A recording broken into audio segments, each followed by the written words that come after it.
In this video, I'm playing a 5-point match against XG and analyzing it. Thank you for joining me. I hope you enjoyed this video. Please like and subscribe, and you'll be notified every time I upload a new video. Let me know what you think in the comments below, what you'd like to see in future videos, so I can work on that. I appreciate your super thanks. These small donations help me continue to create the high-quality content that you enjoy. Now, with the new membership feature, you can get exclusive access to the most popular videos. My book, Backgammon Backgame Strategies, is available. There's a link in the description to where you can get them. And if you're interested in lessons, please contact me via email. My email address is in the description. So I am playing a 5-point match on a beautiful FTH board. The XG board is made by Rain. There's a link in the description to where you can get them. I'm playing the black checkers at the bottom, XG, the white checkers at the top. Here we go. 6-1 makes the bar point. 6-1 makes the bar point on the other side, and 5-2 I can split. 2-1. Okay. Advances. Now I can attack. So, do I need to? I can do something like this. 2 up. This puts pressure on here. 6-5 is going to come around. Come out at least. 5-3. I can just escape one checker. Don't need to do something like this. All right, it's going to hit. Now I have 5s to hit. 1s, 2s, 3s, 4s. A lot of good numbers, but I don't think it's a double quite yet. 5-4 hits twice. 6-5. Now I don't have a double quite yet. It would come out. Safety. Now he's going to try to stay back. I'm going to try to make some points. 6-5. I'm going to point on head to try to get him out of there. Advance him. Okay. 6-1. Down. I can hit, but I don't have a good board, so I can't double quite yet, but that just lost the market. All right, 5-1. Now I'm ahead 1-0, 4 away, 5 away. Game's 2 down. 6-5 is a great number. And now at the 4-way score, I'm trying to win a doubled gammon for the match. So I'm trying to get to a point where I can get there. 4-1, I'm going to bring one down. 6-2 hits. 5-2 is a good shot. Don't need to stay back. 2-1, I can make the 4-point. 6-2 is going to come out. Okay, so now there's a mutual holding game. That's the kind of shifting play you have to always look out for. All the outfield points were stripped, so tries to escape from the back, trying to break contact. Notice that the hitting 4s are duplicated to cover. Okay, so that's a good roll. Get to hit and cover. 3 comes in. Okay. So now I can hit with 6s and 5s and 2s here. However, I'm way behind in the race. I have a blot here. There's a 5-point board. Can't double quite yet. But I can do this. Now, is it a double or is it too good? I don't think it's too good. I think it's just a double one. It's a pass. All right. Now I'm 2-0, 3 away, 5 away. Okay, so with these, the standard, the default reply with the double 3 is 2 up, 2 down. No exception here. Okay, so now the 1s are duplicated. This is the wild play, but I hit with 1s, but 3-1 and 5-1 are duplicated here. Double 1 would be really good. 4-1. So I think I hit and hit twice here because of this extra blot and because of the extra checkers here. Okay, 5-4. I think I just hit and cover. 6-4 hits, but there's a blot there to be hit. And that's what I'll do. Okay, 6-3. Going to come out, keep the checkers connected and communicated. Okay. Now I'm going to make this anchor. This structure is what I call the Grand Canyon structure. I have two interboard points, but they're the 1 and the 6, so there are 4 gaps between them, a huge gap. 5-3 comes in and hits. All right, now I can hit with 6s. 3-2, I'm going to come there and hit. I'm going to try to point on head. That was a good roll. I'm up by 46 in raise. Not great timing here for the 3-4 backing, but I'd like to make the bar point.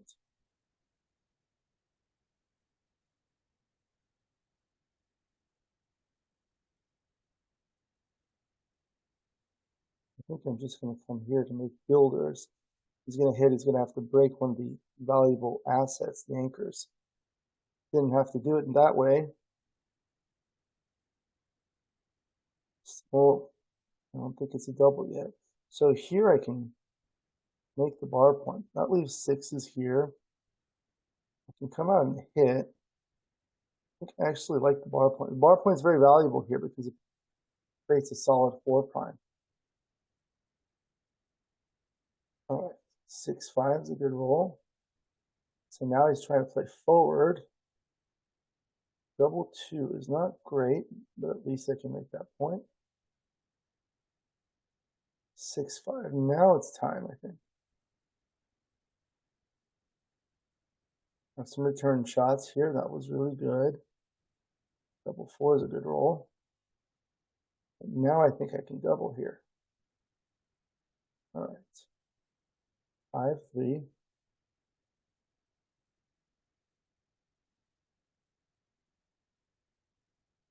2. And now this one leaves a 6-4 and double 5, 3 numbers. And this leaves 4 numbers. So I'll just play with this. All right. 2. And if I go 3, I'll go 3 here. All right. 1, 2, 3, 4. I could do this, but that's a little much. 1, 2, 3, 4.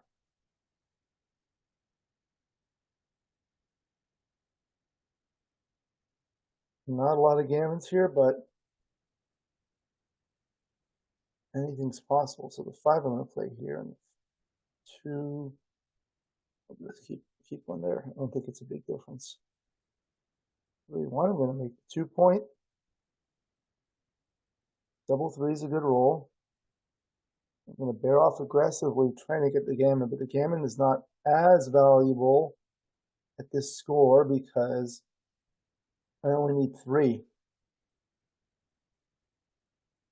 to win, and I would get 4. So if I play here, 6-2 leaves an immediate shot. If I bear one off, double 4s, 5s, and 6s leave a shot. So I'll just play here. Save. Double 6, that's a good roll. 6-4 is a good reply. 1 crossover there.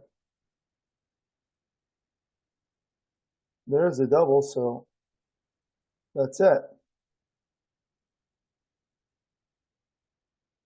Now I'll analyze it. So I'll go through each of the moves with the 6-1. It was a standard making the bar point. People like the arrows, so I do that. And with the 5-2, it was just a simple split. And with the 4-1, so this is the one I was talking about. This is the simple play that goes like this. It's the 2-up play, which is right against an opening 6-1. It was tied with this. So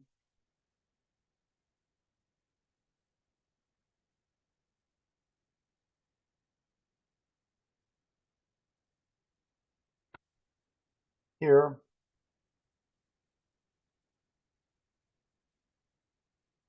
if the opponent rolls a 6-1, this is commonly misplayed, but the best play, this is close. It's right to actually play like this.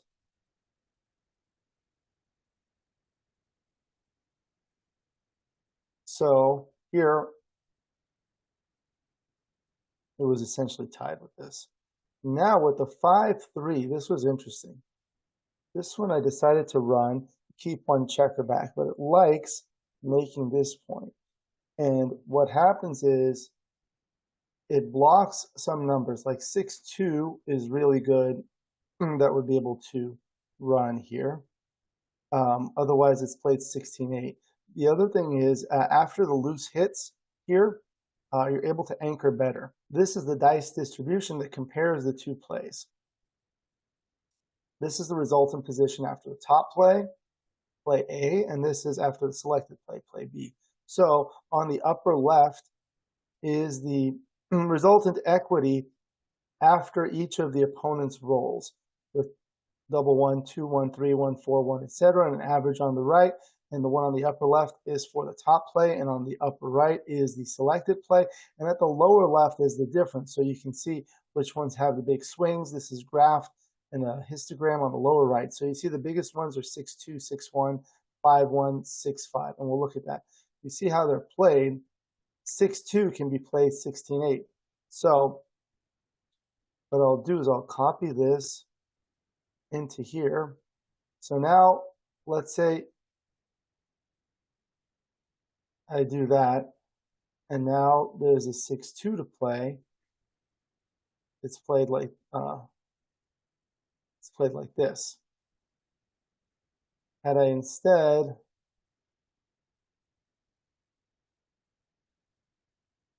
I did do this, but if you rolled a 6-2, now you can do that. All right, and then the other ones were 6-1 and 5-1. So after the top play, look at how 6-1 plays.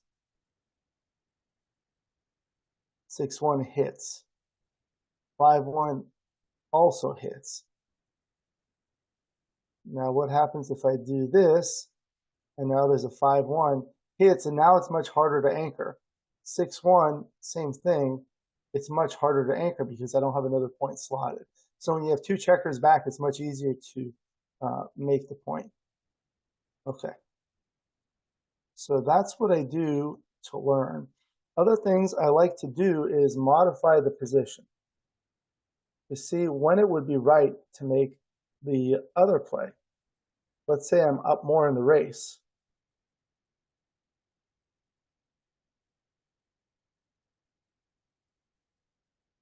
Now it's still right, but it's closer. What if it were like this?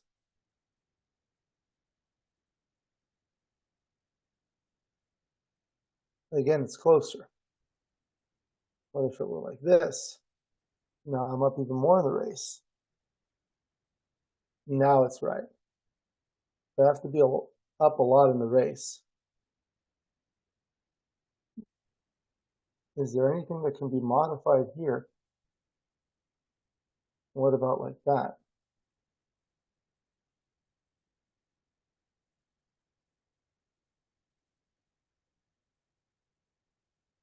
Yeah. This does lose more gammon. So the other thing you could do is look at it at a different score, such as a gammon save score.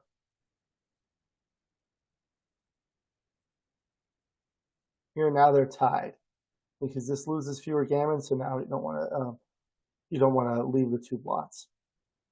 This is what I do for times I make errors, and that's how you learn. So with the 5-4, it was right, hit twice. And then the 6-2 was come out and lift. 5-1 was just safetying the blot. And then here it was right to just get rid of that guy. Here it looks like I did have a double. Interesting. It was a small double. We'll take a look at the double in a moment. I guess I'd lost my market. The 6-1 was just bringing 2 there. And here, this was a bigger double.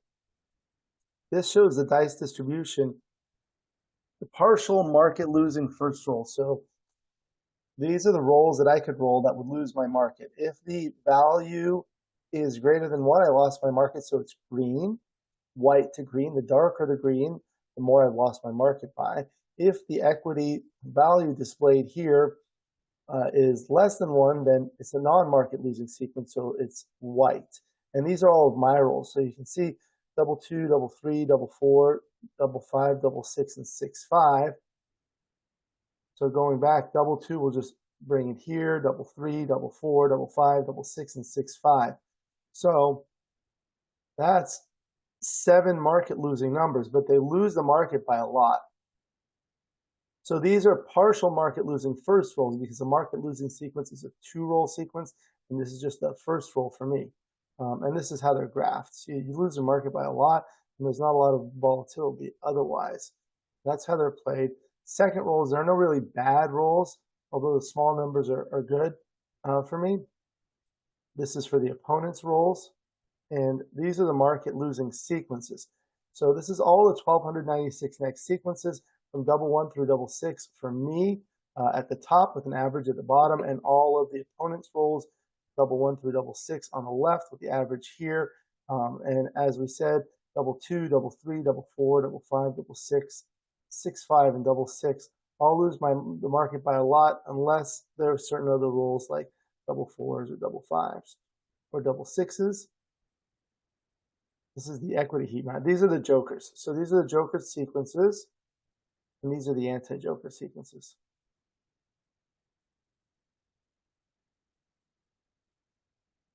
And by here it was a double and it was a pass. So the other thing I like to look at is what happens at different scores. First thing I always compare it to is money. So one of the things you do is you can look at Control-Alt-Q and go to the gammon value. So here I'm winning a little bit more gammons, so that's a minor thing. Slightly less than money, but on 2 cube it's elevated. So these gammons will be worth more. So that's why you want to double when you have some gammons. Here, the gammon value for money is 0.5. So they're not as valuable. Okay, so here it was 877. For money, it's stronger, but that's partly because of the Jacobi rule, because you need the double to win a gammon. Even without the Jacobi rule, it's still strong. Okay, so let's look at it at different match scores. So let's say I'm 5 away against 4 away. Now it's less of a double. But if you're ahead 4 away, 5 away, now it becomes a pass. At 4 away, 5 away, that's the only score in a 5-point match where the leader can double more aggressively than the trailer. What about 5 away, 3 away? Still strong, not much difference. 5 away, 2 away. It's an easier take because 2 would win the match perfectly. So we saw 4 away, 5 away. What about 4 away, 4 away? Now it's strong. 4 away, 3 away. It's even stronger at 4 away, 2 away. This is almost too good. What about the 3 away scores? If you're ahead 3 away, 5 away, not a lot of gammons here, so you could double, and a win would get you to the Crawford game, so that's important. But at 3 away, 4 away, let's see what happens. Now it becomes a pass. Look at that. What about 3 away, 3 away? You want to double more aggressively because a win will take you to the Crawford game. Now it becomes a pass. What about a 3 away, 2 away? And now it's a pass. What about a 2 away and the opponent's at 5 away? You really don't want to double at these kinds of scores because it's an automatic. Look at that. It's still a strong double. What about 2 away, 4 away? This will be for a match. It'll be an automatic redouble for the match. Yeah, look at that. Now it's a blunder to redouble. But at 2 away, 5 away, you can double aggressively because 4 points for the opponent only gets into the 1 away score. It doesn't win the match. At 2 away, 3 away, it becomes a pass. Look at that. This is a really good way of improving match doubling strategy. Okay, so next with the 5-1 was just a split. 6-5 was great, I could anchor. And then the 3-1 was good. 4-1 came down. And then the 5-2 just come to the 18 point. With the 2-1, I just made the 4 point. That was a good roll. 4-3, I had to come into the 6 point. And the 8-4, this was tied with the other one. Okay, and then this was a good roll, double 2 hit and cover. And then it was a 4-2, it was here, and then this was a double, and it was a pass. Is there anything I could have done to make it a take? So let's look at it here.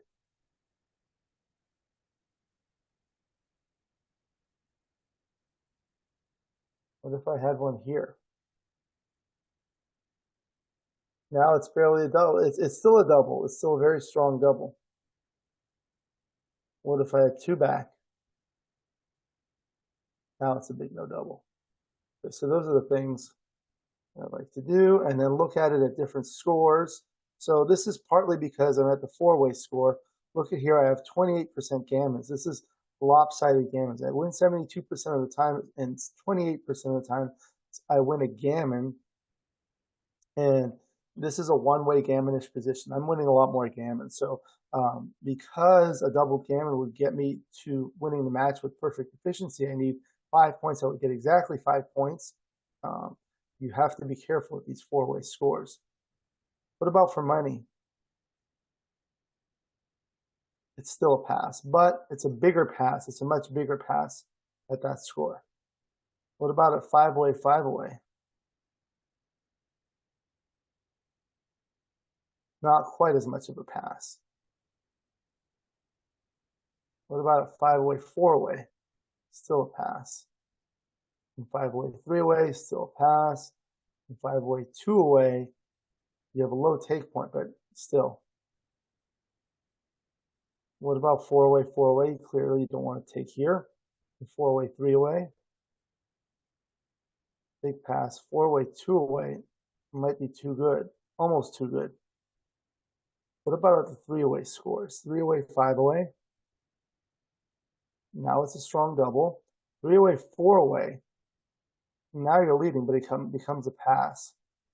You don't want to let the opponent get to the Crawford game. 3-away, 3-away. It's almost too good to double. 3-away, 2-away should be a pass. Now it's too good to double. What about the 2-away scores? 2-away, 5-away. Now it's a big blunder to double here. Also at 2-away, 4-away, and then at 2-away, 3-away. Now it's a small no double. So these are the exercises I recommend to improve.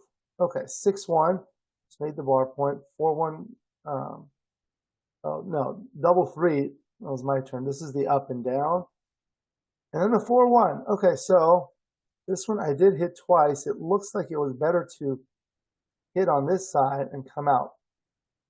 This is the resultant position after hitting and continuing. Top play, play A, and this is the position after play B.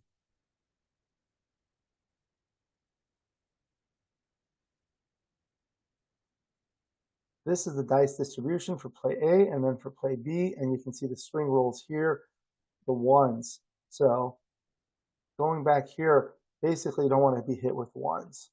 So those are big swings, 3, 1, 2, 1, all these ones here. The other thing is the second roll. This is how my next rolls play. And look at what happens after this play. After, orange plays something, I have pretty good rolls. But after here, I'm going to have trouble bringing things out and covering this. You can see the 5 that covers is duplicated to come out. So that's what this shows.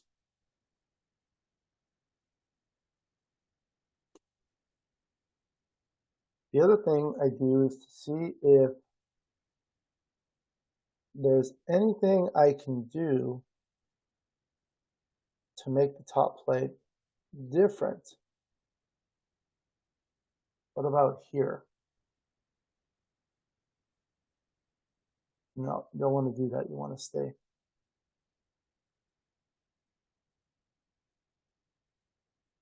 This was the original position.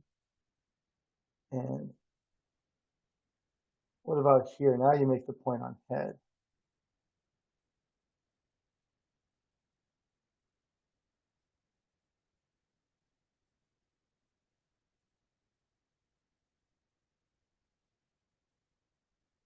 What about like this? Now they're close. Let's go back and change it to this. Now these can cover it's closer.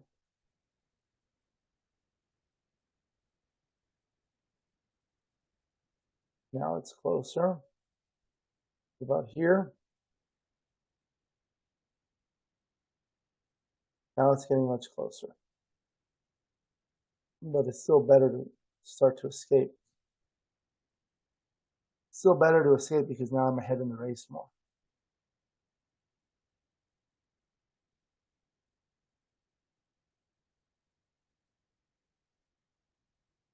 Now they're virtually tied. Okay, so these are the exercises you do to see why a play is right or why it's wrong, and that's how you learn. Okay, next was 5-4. This is where I hit and covered. Weren't really good options. This is not a play you want to do. You just dump behind, kills the checkers, you lose your spare here. 3-1 comes in and hits. 6-3 hits and comes out. That was pretty straightforward. I could have come out with the other ones. 3-1, I come in and anchor. 5-3 was a good roll. Not a lot of tough decisions here. 3-2 comes in and down. 4-4 was a great roll. Makes the 5-point on head. And 6-2, you just come here. Then the 6-5 come in and out. 3-1, okay, so this was interesting. This is the resulting position after the top play, the safe play. And this is after my play. Basically, you don't want to be hit with sixes. See, the biggest differences are in the sixes, like 6-5 and 6-2 and 6-4, which hit. So don't want to be hit. The 4 prime is good, but it's not enough to keep that there, to make that the best play. What if it were a 5 prime? Now this is clear. There's a big difference between a 4 prime and a 5 prime in these types of positions. And that's something you'll really want to study. In back games, when one player has 2 anchors, if you have a 5 prime in front of it, it's really strong. So that makes a big difference. Okay. Then the 6-5 was just in and out. And then what did I have? The double 2, there was nothing really to do. 6-5 just come out. And I was hit with the 5-2. I hit twice. And here I was leading. And look, I'm winning gammons, more gammons, 74% wins. Let's look at it at other scores. Starting with money. Now it's a big double, almost a pass. First game of a 5-point match, 5-way, 5-way. It's a strong, almost a pass. If I were a 4-way, 5-way, now it becomes a pass. It's about 5-way, 4-way. Double, but almost a take. Almost a pass. At 3-away, it's a pass because you don't have as much recoup vig. When you're at 3-away, if you redouble to 4, you only get 3/4 of the value. But at 2-away, it becomes a little closer because you can win perfectly. 4-way, 5-away, it's a big pass. 4-away, 4-way, same thing. 4-away, 3-away, it should be the same thing. The 4-away effect, you see this when you study this. And you'll see now I was at 3 away, 5 away. What about 3 away, 4 away? Now it's a pass. 3 away, 3 away, it's a pass. You double more aggressively, and at 3 away, 2 away, again, you want to double more aggressively. If I'm at 2 away, 5 away, now it's no double. 2 away, 4 away, this is going to be a big blunder. The double. At 2 away, 3 away, oh, now it becomes a double. So these are the types of exercises that teach you the importance of understanding the score. Okay, then the 5-3 was here. Oh, it wanted the completely safe play here. Didn't want to leave any shots here. Okay. I guess maybe because of the score. Look at it.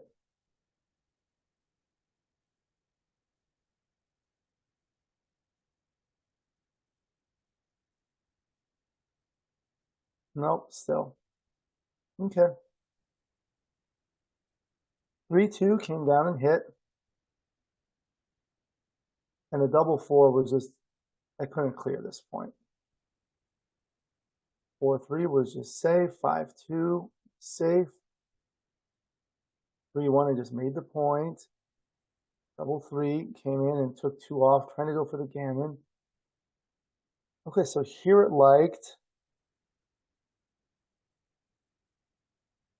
So this wins fewer games, a little bit more gammons.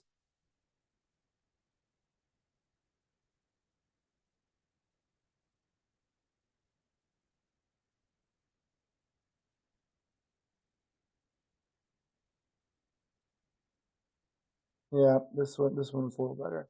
I don't think I considered this one. Okay. And this was tied with 5 off, 2 off.